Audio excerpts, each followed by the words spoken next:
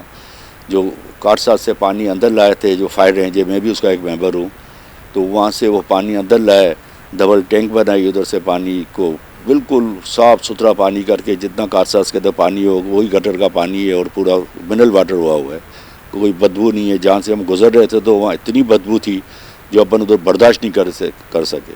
اس نے بالکل کر دیا. وہ ایک مثال پڑی ہوئی ہے حسینی صاحب کی کارساز کے اندر. اچھا بالکل جی، آپ نے بجا فرمایا کہ جو ماحول کو ہم نے تباہ کر دیا ہے اور اس کی وجہ سے جو ہے آبی حیات کو بھی خطرات لاحق ہیں. اور آپ نے بڑا خوب اشارہ کیا کہ ہم نے ندی نالوں میں تو بالکل جو برساتی نالے تھے جہاں ایک زمانے میں پیلا پانی ہوا کرتا تھا، وہاں کالا سیاہ پانی ہے. اور یہ بڑی ضرورت ہے کہ ہم ندی نالوں کو بھی صاف کریں اور جو سارا پانی ہم سمندر میں ڈال رہے ہیں اس کو ٹریٹ کر کے ڈالیں. اس سلسلے میں جو ہے ایک پلانٹ بھی موجود ہے کورٹ کے آرڈر کے تحت، پتہ نہیں اب وہ آج کل کام کر رہا ہے نہیں کر رہا، ورنہ وہ ایک پلانٹ بنایا گیا تھا کہ انڈسٹری تمام کو جو ہے لیاری ندی کے اندر وہ لائن ڈالی گئی تھی. گابر صاحب مسائل تو یہ ہیں. اب آپ دیکھیں کہ جس طرح اب نئی گورنمنٹ آئی ہے، شہباز شریف نے بحیثیت وزیر اعظم پاکستان حلف اٹھایا ہے، تو انہوں نے جو ترجیحات بیان کی ہیں اس میں ایک یہ بھی ہے جس کا آپ نے ذکر کیا کہ ماحول کو کس طرح محفوظ کیا جائے، تو اس میں یہ ساری چیزیں بھی آتی ہیں.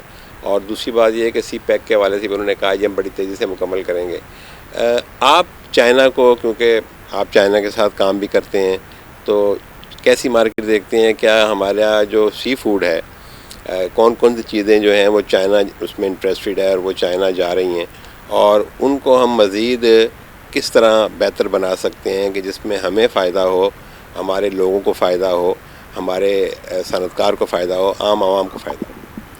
بس میں تو یہ سی پیک کے بارے میں یہ بولوں گا، چائنا کو ایسی کوئی فیسلٹی بتائیں جو یہاں وہاں 2,000 آدمی، جب میں نے آپ کو بتایا کام کرتے، تو یہاں بھی 1,000-2,000 آدمی جو فنش پیک کرے، تو یہاں سے مال فنش ہو کے ہمارا مال جاوے. اور یہ مال ہمارا بولتا نا، جو گوادر، جیونی، پسنی، اورمارو، سونمیانی، گڈانی، یہ سندھ کی سائڈ، یہ سب ہائیجین آرگینک فش ہے ہماری. انڈر جھینگا، jelly fish, cuttle fish, squid, ribbon fish, croaker, یہ سب چائنا بہت بڑی مارکیٹ ہے ہماری. وہ اللہ کا شکر ہے، چائنیز ہماری کوالٹی کو بھی پسند کرتے. تو میں چاہتا ہوں اس لوگ کو آپ فنش پیک میں لے کے آئیں. تو یہاں کے جیسا کیننگ ہے، ہم یہاں کیننگ کے اندر مال بیچتے تو 20 لاکھ 18 لاکھ ہمارا خرچہ ہے. یہی فیکٹری یہاں کیننگ کی لگ جاوے کراچی کے اندر، ایک تو 18-20 لاکھ روپے یہ بچ جاوے اور اس کے اوپر پرافٹ الگ ہو سکے. تو ایسی چائنیز کمپنیاں بھی آوے جو یہ کام یہاں آ کے کر سکتی ہے. جیسے ہم مال بیچتے، جاپان بیچتے، ہم کوریا بیچتے، جو فش کا، جو چھوٹی فش کا قیمہ بنا دیتے، قیمہ ہم کوریا بیچتے، تو کوریا کے اندر یہ آرٹیفیشلی کریب بن جاتے، آرٹیفیشلی نگیٹ بن جاتے، وہ چیزیں وہ بناتے. وہ فیکٹری بھی ادھر ہم پاکستان میں لگ جاوے جو فنش پیک کی. اس کے علاوہ ہمارا بائر جو ہے جاپان، کوریا اور چائنا، یہ مین بائر ہے. ابھی ہم جھینگا امریکہ نہیں بیچ سکتے تو ٹٹل کا کوئی جالے کا مسئلہ ہے، جو آج سے 15-17 سال پہلے میں بھی گیا تھا ٹٹل کے اندر. ہم نے اورمارو گئے، جہاز یہاں سے پر آؤٹ جہاز لیا تھا 22 آدمی کا. ہم پسنی گئے، گوادر گئے، جیونی گئے، جو وہ پورا اس کے اوپر سروے ہوا، پھر کام نہیں ہوا تو آج ہمارا امریکہ ایکسپورٹ بندے، ہم یورپ میں ایکسپورٹ بندے. تو ابھی سروے ہو رہی ہے کمپنیاں، خدا کرے یہ چالو ہو جاوے، تھوڑا سے ادھر گورنمنٹ انٹرسٹ لے وے تو یہ سب چیزیں صحیح ہو سکتی ہے. جیسے میں نے نالا بولا ہوں تو یہ بھی صحیح ہو سکتا ہے. 38 نالے کیا مشکل ہے بھائی، میں سمجھتا ہوں 3 مہینے کا بھی کام نہیں ہے صحیح کرنا. سروے ایک لگن ہوئے، جیسا گرل فرینڈ بنا کے کام کرے اس کو، تو سب چیزیں ہو سکتی ہے. اللہ اس لوگوں سب کو سمجھ دے ہوئے اور اچھا کام ہوئے بس. اچھا گابر صاحب، یہ بتائیے گا کہ آپ نے بڑی اچھی گفتگو کی تجاویز دی. یہی دعا کر سکتے ہیں کہ اللہ تعالیٰ عمل کی توفیق دے سب کو، جو بھی ارباب اختیار و اقتدار ہیں. چائنا کے علاوہ آپ کیا سمجھتے ہیں کہ سی فوڈ کے حوالے سے، فشز کو سپورٹ کے حوالے سے اور کون کون سے ممالک ہیں پاکستان کے قریب کہ جن کے ساتھ ہم اس حوالے سے اپنی تجارت کو بڑھا کر فائدہ حاصل کر سکتے ہیں؟ سر مال سی فوڈ بیچنا کوئی پرابلم نہیں ہے. دیکھیں سعودیہ ہے، بحرین ہے، قطر ہے، دبئی ہے، ہر جگہ ہمارا سی فوڈ جا رہا ہے. سی فوڈ بیچنا اتنا پرابلم نہیں ہے. سی فوڈ کو فشرمین کو ٹریننگ دینا اور فشرمین کو سمجھانا، فشرمین کے لیے فیسلٹی لانا. میں تو سب سے پہلے یہ بولوں گا، آپ ایکسپورٹروں کو تو دے دیتے ہو بھائی سیل ٹیکس فری، آپ ڈیزل لاؤ سیل ٹیکس فری ہے، آپ بجلی لے لاؤ سیل ٹیکس فری ہے، کوئی باہر سے سامان منگاؤ سیل ٹیکس فری ہے. ایک عام آدمی جو اسکوٹر میں چل رہا ہے یا ایک عام آدمی جو فشری کی لانچیں چلاتا ہے، ایک انجن سے یہ باہر جاتے ہیں. ابھی بھی 14 آدمی کا انتقال ہو گیا آبا طوفان میں. اس لوگ کو فیسلٹی دیں سر، اس کو فیسلٹی دیں، اس کو ڈیزل اس طرح سے راشن کارڈ بنا دیں جو اس لوگوں کو ڈیزل کم سے کم، اور تو کچھ نہیں دیتے ہو، نہ اس کو نوکری ملتی ہے نہ کوئی گورنمنٹ میں، اور کوئی بیچارے پڑھے لکھے نہیں ہیں، اس کے ماں باپ بھی پڑھے لکھے نہیں ہیں، 1% بھی 0.1% ہوئیں گے. تو اس لوگ کو کوئی فیسلٹی ایسی دیں، اس کی کوئی ٹیم بنائیں جو اس کے لیے ویلفیئر کے لیے کام کرے. پہلے جب پرانے لوگ ہوتے تھے، انجن بھی باہر سے آتے تھے، جالے بھی آتے تھے، بوئے بھی آتے تھے، ایک کوآپریٹو سوسائٹی ہوتی تھی، ایک کام کرتی تھی اس کے اوپر. ابھی نہیں ہو رہا ہے. آپ کبھی کبھی رونا آتا ہے بھائی، کیا فشری تھی اور کیا فشری ہو گئی. تو وہ اللہ سب کو سمجھ دے ہوئے یہی بولوں گا. اچھا گابر صاحب، ہمیں معلوم ہے کہ آپ کو اس خدمات کے دوران بہت سے مسائل کا بھی سامنا کرنا پڑا. تو اس وقت بھی آپ کی بہت سی فیکٹریاں ایسی ہیں کہ جو لوگوں کے لیے، عام عوام کے لیے بھی، اور خاص کر ماہی گیروں کو سپورٹ کے حوالے سے اپنا اہم کردار ادا کر سکیں. کیا کیا مسائل اس وقت درپیش ہیں؟ کون کون سی فیکٹریاں آپ کی فنکشنل ہیں یا کون سی جو آپریٹ نہیں ہیں؟ میں چاہتا ہوں کہ تھوڑا سا وہ بھی ذکر کریں تاکہ ناظرین تک وہ گفتگو پہنچے. سر فیکٹری میری ایک بنورا جو یہ بنی تھی یورپین یونین کے لیے، مجھے ریکویسٹ کی گئی بھائی آپ اس کو، یہاں پہلے بھی آپ نے ہیلپ کی ہے، میں نے فلیکائز لگائی فشری کے اندر، پھر میں نے لگائی بٹ کے اندر، پھر میرے کو منورہ کے لیے ریکویسٹ کی. تو میرے بچے بھی منع کر رہے تھے، بولا ابھی بابا آپ نے پوری زندگی کام کیا چھوڑے. میں بولا بیٹا مجھے آخری ہے بس یہ یورپین یونین کی ضرورت ہے، تو مجھے یہ کام مجھے لگانے دیں. تو مجھے یہ فیڈرل گورنمنٹ نے لیٹر دیا، ڈی جی نے لیٹر دیا اور مجھے بولا بھائی آپ نے پہلے بھی ہماری ہیلپ کی ہے، ابھی بھی ہیلپ کرو. تو اسی سلسلے میں نے وہ فلیکائز لگائی. فلیکائز لگا کے کوئی 6 سال مجھے تکلیف آئی. 6 سال کے بعد میں نے کمپلیٹ کی. تو اس کے بعد وہ علی زیدی آ کے اس نے میری فیکٹری کو بند کر دیا. پھر آج دن تک کورٹ میں کیس چل رہا ہے.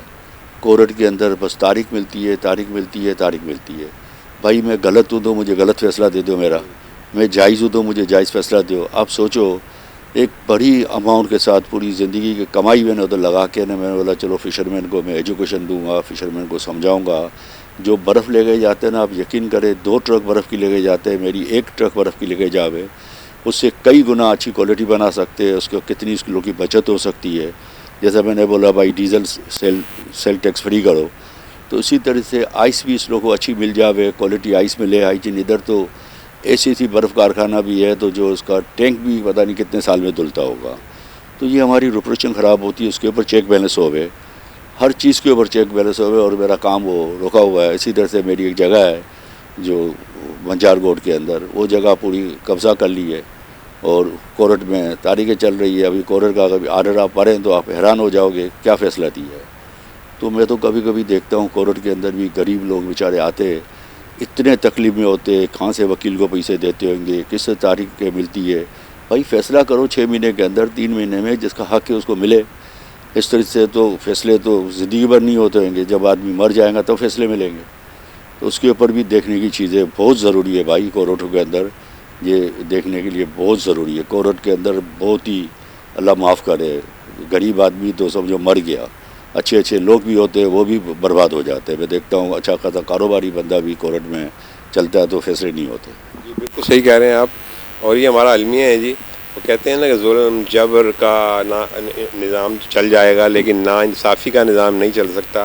نا انصافی ہیں. اب ہماری عدالتوں کو بھی چاہیے کہ جہاں بعض جگہوں پر جو ہے راتوں رات بھی عدالتیں لگ جاتی ہیں، تو ایسے لوگ کہ جو میں نے گاوا صاحب کی اس فیکٹری کا وزٹ کیا ہے، میں ناظرین کو بتانا چاہوں گا، اور آپ یقین کریں کہ کروڑوں روپے کی، بلکہ اس سے بھی شاید زیادہ مالیت کی وہاں مشینری بالکل تیار پڑی سالوں سال سے پڑی ہوئی ہے. اتنی بہت بڑی فیکٹری ہے، اور میں سمجھتا ہوں کہ شاید وہاں سے گابر صاحب سینکڑوں افراد کو روزگار بھی ملتا جب وہ اسٹارٹ ہوتی.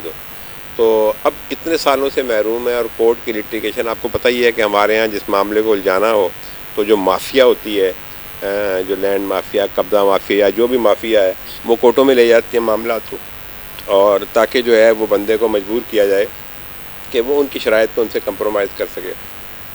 گابا صاحب کی شروع سے یہ عادت ہے کہ انہوں نے کبھی بھی غلط بات پہ کمپرومائز نہیں کیا۔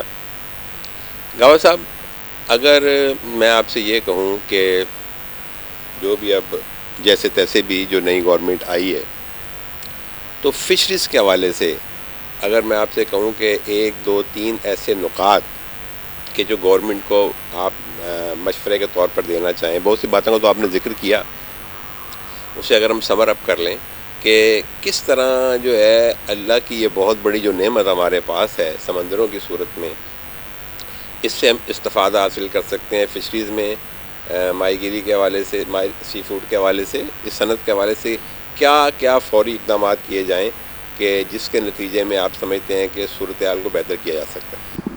سر مجھے 55 سال ہو گئے، میں بولا نا 12 سال کا تھا فشری کے اندر انٹر ہوا ہوں، اور ایک فشری ہماری خوبصورت فشری ہمیں یورپین یونین نے بنا کے دی، وہ بھی کئی سالوں کے بعد، اور 84 یا 85 کے اندر یہ ہمیں ہاربر ملا، سونے جیسا ہاربر تھا، سونے جیسا۔ ابھی آپ سوچو نا، ویتنام کا $10 بلین کا ایکسپورٹ ہے، کیا ہم یا 200 بلین یا 2 بلین 3 بلین میں نہیں پہنچ سکتے تھے؟ 4 بلین میں نہیں، آج ہم خود پہنچتے۔ تو میں تو یہ 55 سال میں دیکھا ہوں، گورنمنٹ نے فشری کو کبھی نہیں دیکھا۔ فشری دیکھتے تو آج ہم بھی 10 بلین پر ہوتے، اور ہمارے پاس اللہ نے سمندر دیا ہے، 1300-1400 کلومیٹر سمندر ہے، ہمارے پاس بڑے بڑے دریا ہے، کیچ فارمنگ ہے، کرک کے اندر کیچ فارمنگ ہے۔ میں نے تو بہت کوشش کی اس کو کرنے کے لیے، ہم لوگ، میں گوادر کے اندر بھی سی پیک میں بھی ممبر بنا، میرا ڈائریکٹر پر نام بھی آیا، ہم نے 2 سال 2.5 سال میں پھر یہ فشری بورڈ بھی بنی، تو فشری بورڈ کے اندر کوئی پوچھنے والا نہیں ہے، 40-50-60 کروڑ روپے ہم نے صرف میٹنگوں کے اندر اور باتوں کے اندر ہم ختم کر دیا، کام ہم نے زیرو، کوئی کام نہیں ہوا، آج بھی کام نہیں ہے۔ میں سمجھتا ہوں بولتے 400 کروڑ روپیہ دیا ہوا ہے، کوئی چیک بیلنس تو ہونا چاہیے نا۔ سب سے پہلے تو جب بھی ڈائریکٹر کی میٹنگ ہوتی ہے، اس کا باقاعدہ ایک CCTV لگا ہوا ہوئے، وہ CCTV کا ریکارڈ ہوئے، باقی کیا فیصلہ ہوا، کیا ہوا۔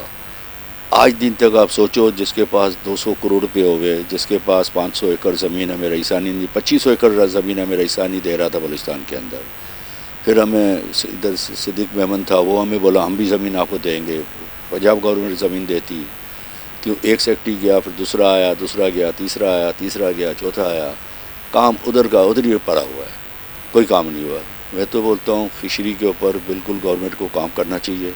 فشری جب $10 بلین کا ایکسپورٹ کرتے تو ہمارے پاس بھی سمندر، دریا، سب چیزیں، کبھی یہ آپ سوچو، میں بولتا ہوں 55 سال سے کبھی بھی گورنمنٹ کی، کوئی بھی گورنمنٹ کی، فشری پر کام نہیں ہوا ہے، کریں کام، میں بولتا ہوں اچھا ہوگا۔ جی، ہم بھی نیک خواہشات کا اظہار کرتے ہیں جی اس گورنمنٹ کے لیے، جیسا کہ گورنمنٹ آئی ہے، اور خاص کر جو ہے فشریز اللہ تعالیٰ کی ایک ایسی نعمت ہے کہ ہم نے دیگر نعمتوں کی طرح اسے بھی ہمیشہ ضائع کیا، جیسا کہ گاوا صاحب نے بھی اپنی گفتگو کے دوران اس بات کا ذکر کیا کہ ہم اس سے کما حقہ وہ فوائد حاصل نہیں کر سکے جو ہمیں کرنے چاہیے تھے۔ ابھی بھی وقت گیا نہیں ہے، ہم بہت کچھ کر سکتے ہیں، لیکن نیک نیتی اور اخلاص جو ہے وہ بنیادی شرط ہے۔ اور میں آپ کو یہ بھی بتانا چاہوں گا کہ ابھی وزیر اعظم شہباز شریف نے اپنی پہلی اسپیچ میں ہی اس پالیسی کا اظہار کیا ہے کہ سی پیک کے جو دوسرا مرحلہ ہے اس کو ہم بڑی تیزی سے مکمل کریں گے، تو اس کی بہت اہم ضرورت ہے۔ ظاہر ہے کہ چائنا ہمارا دوست ہے اور ہم اس کی قدر کرتے ہیں اور ہم اس کے ساتھ معاملات کو بڑھانا چاہتے ہیں، اسی طرح تمام ممالک کو یہ حق حاصل ہے کہ وہ اپنے لوگوں کے لیے، اپنے ملک و ملت کے لیے فوائد کہیں سے بھی حاصل کریں، تو یہ سلسلہ تیزی سے آگے بڑھنا چاہیے۔ اور اب تو کراچی کے بھی بہت سے ایسے اہم منصوبے ہیں، جس طرح کہ KCR جو ہے، کراچی سرکلر ریلوے بھی وہ سی پیک میں شامل کیا گیا ہے دوسرے مرحلے میں، اور میں سمجھتا ہوں کہ کراچی کے لیے بہت اہم یہ مسئلہ ہے۔ تو ہماری حکومت کے لیے بھی نیک خواہشات ہیں جی، اور جو بھی کام کرنا چاہیں، اور انشاءاللہ تعالی گابا صاحب کا بہت شکریہ، اور شکریہ کے ساتھ جو ہے انشاءاللہ تعالی اس مختلف موضوعات پر ہم جو ہے حاضر ہوتے رہیں گے گابا صاحب کے ساتھ۔ اور ابھی مجھے گابا صاحب نے بتایا ہے کہ اینیمل فوڈ کے حوالے سے بھی انہوں نے ایک فیکٹری جو ہے ابراہیم حیدری میں لگائی ہے، تو تو انشاءاللہ تعالیٰ جی آپ کو کسی دن لے کے چلیں گے، اور جس فیکٹری کا مروڑا کا ذکر کیا ہے اس کا بھی آپ کو وزٹ کرائیں گے. آپ دیکھیے گا اور آپ کا دل خون کے آنسو روئے گا کہ ایک اتنا بڑا پروجیکٹ جو ہے سالوں سال سے ذاتی پسند ناپسند اور مفاد کی بنیاد پر جو ہے اب تک محروم کیا گیا ہے اس کی سروسز سے لوگوں کو، اور کئی لوگوں کو روزگار سے محروم کیا گیا ہے. تو اس کا بھی وزٹ کرائیں گے. تو انشاءاللہ تعالیٰ یہ سلسلہ جاری رہے گا. تو آج یہاں پر میں گاوا صاحب کا شکریہ ادا کرتے ہوئے کیمرہ مین باسط رند کے ساتھ محمد شہزاد بٹ اجازت چاہوں گا سلامتی نیوز کراچی کے پلیٹ فارم سے.